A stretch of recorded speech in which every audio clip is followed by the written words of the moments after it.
Assalamualaikum warahmatullahi wabarakatuh. Tabi pun, perkenalkan nama saya Rina Indriani, mahasiswi jurusan Sosiologi Agama, Fakultas Usuluddin dan Studi Agama, semester 6. Video ini dibuat untuk memenuhi tugas mata kuliah Sosiologi Pendidikan. Nah, di sini ada 3 poin penting, yakni ada interaksi sosial dan kelompok sosial. Yang kedua, ragam gejala sosial di dalam masyarakat dan stratifikasi sosial. Nah, di antaranya interaksi sosial adalah hubungan timbal balik yang dilakukan oleh manusia antara satu individu dengan individu, individu dengan kelompok, kelompok dengan kelompok. Nah, interaksi ini ada dua, yakni adalah social contact dan communication.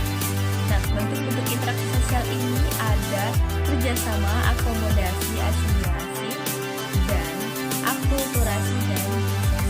Kelompok sosial adalah beberapa kelompok yang dilakukan oleh beberapa anggota dengan hubungan yang saling berinteraksi, dan kemudian ragam gejala sosial di dalam masyarakat.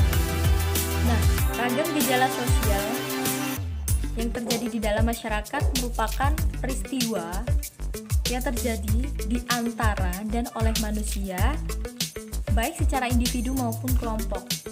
Nah, ragam gejala sosial di masyarakat ini bisa terjadi di perkotaan dan bahkan di pedesaan. Ada beberapa jenisnya gejala sosial di masyarakat, yaitu gejala sosial keagamaan, gejala sosial politik, gejala sosial ekonomi, gejala sosial khusus. Dan contohnya bisa kita ambil seperti kemiskinan, kejahatan, perang, dan ada 2 faktor terjadi gejala sosial dalam masyarakat, yakni kultural dan sosial. Nah, perubahan yang dialami dapat dipicu akibat globalisasi, westernisasi, pola hidup modernisasi, hedonisme, dan konsumerisme. Nah, poin yang terakhir adalah stratifikasi sosial. Stratifikasi sosial ini adalah perbedaan dan pengelompokan para anggota masyarakat secara variabel bertingkat.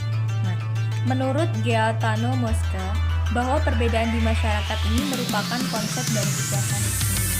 Kemudian, menurut Ralph Lincoln, status sosial, baik itu masker status, askibat status, dan askridat status, adanya perbedaan-perbedaan status itu juga turut mempengaruhi pembentukan stratifikasi sosial.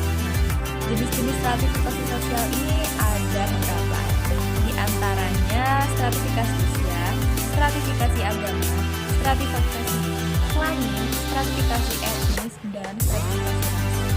Bagaimana sosiologi pendidikan ini memahami 3 poin tersebut? Di dalam dunia pendidikan, di antaranya sebagai evaluasi lebih baik bagaimana pendidikan itu bisa secara bervertikal bertingkat menuju pendidikan yang lebih baik. Kemudian di ranah pendidikan ini, khususnya di sosiologi pendidikan, ada 2, yakni pendidikan andragogi dan pendidikan pedagogi. Nah, menurut Undang-Undang Nomor 2 1989,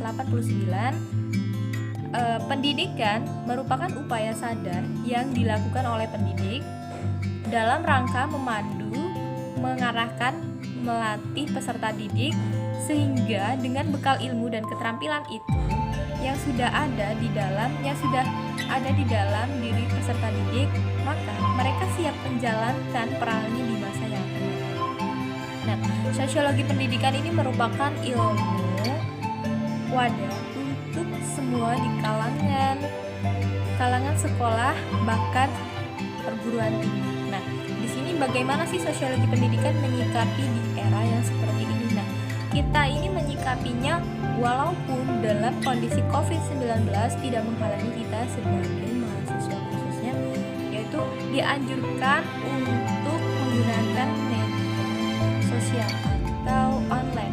Kita bisa mengenal seperti aplikasi yang sudah tersedia, yakni e-learning, Gmeet, dan Zoom, dan bahkan aplikasi lainnya yang berpengaruh dengan sosiologi pendidikan dan berpengaruh dalam ranah pendidikan itu sendiri. Nah, bagaimana sosiologi pendidikan menanggapi hal seperti ini? Menanggapinya dengan gampang, dengan melakukan kegiatan-kegiatan yang efektif dan produktif, tidak memungkinkan kita untuk berkreasi, berinovatif, dan bahkan dengan tidak itu saja melakukan pengajaran kepada peserta didik. Misal seperti itu, yang mau jadi guru atau yang mau jadi dosen melalui hal tersebut bisa kita lihat. Karena sosiologi pendidikan ini sebagai wadah untuk seseorang mengevaluasi di ranah pendidikan itu. Di sini lembaga pendidikan akan melahirkan perubahan sosial.